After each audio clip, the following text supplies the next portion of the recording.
brothers and sisters, did you know that Saint Dominic spoke German? There is a story that when he was traveling in southern France, he met some German pilgrims who were on their way to Santiago de Compostela. And Saint Dominic really enjoyed the beautiful melodies of their songs, and so he spent some days with them. But Saint Dominic was sad that he could not preach to them. He wanted to give something in return for the food those Germans shared with him. And so Saint Dominic prayed for the gift of speaking German, and God heard him. So Saint Dominic spent the rest of the journey speaking German to them in their own tongue. One brother asked me whether we have ever had a German master. Of course we did. We had Johannes von Wildeshausen, a contemporary of St. Thomas Aquinas. And at the end of the 19th century, we had the Austrian Andreas Frühwirth.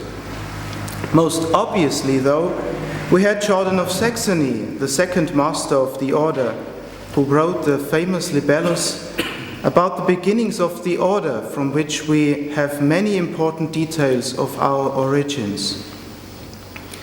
St. Dominic met Jordan in Paris, and at first Jordan was reluctant the order. He was afraid of entering the order. Maybe the burden would be too heavy. So Dominic advised him to become a deacon first for the diocese. But then in 1220, Jordan entered the order, and just a few months later, he was elected to go to the first general chapter in Bologna.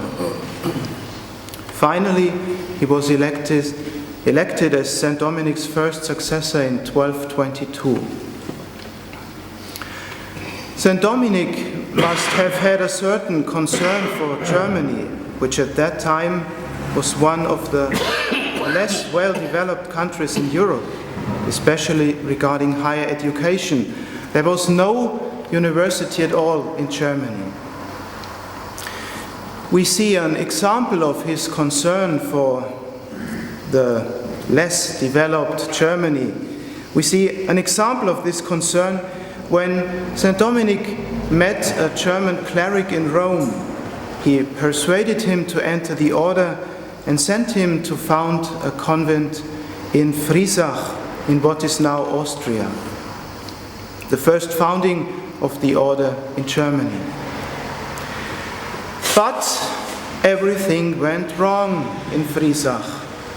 Some vocations were received, but then St. Dominic's German recruit abandoned the order, and none of the new brothers were yet ordained, and naturally things were very hard for those brothers. But St. Hyacinth passed by on the way to Poland, and he stayed with them long enough to re-establish things, and at the end all was well again.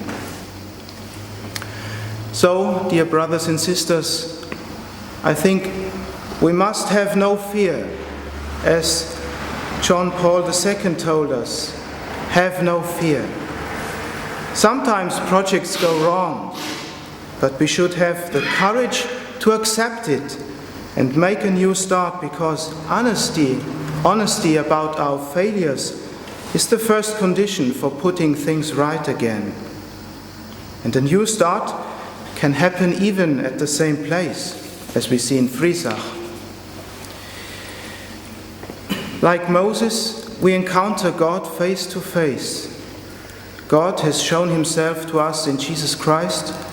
He gives us his life in the Eucharist, and he shows himself to us by giving us the strength and the prudence and the courage to overcome our difficulties and to begin again. Let us not be afraid of the future. And let us not be afraid of one another, even though we are different, perhaps don't speak the same language. We see in the example of the convent of Friesach that brothers from different nations can help one another to establish the order, Because above our own nationalities, we know that God has adopted us as his heritage, as he adopted the people of Israel. And as for the people of Israel, so for us, God is a God who moves among us, and he shows himself through his deeds, even through miracles like giving people the gift of speaking German. And that really is a miracle. Amen.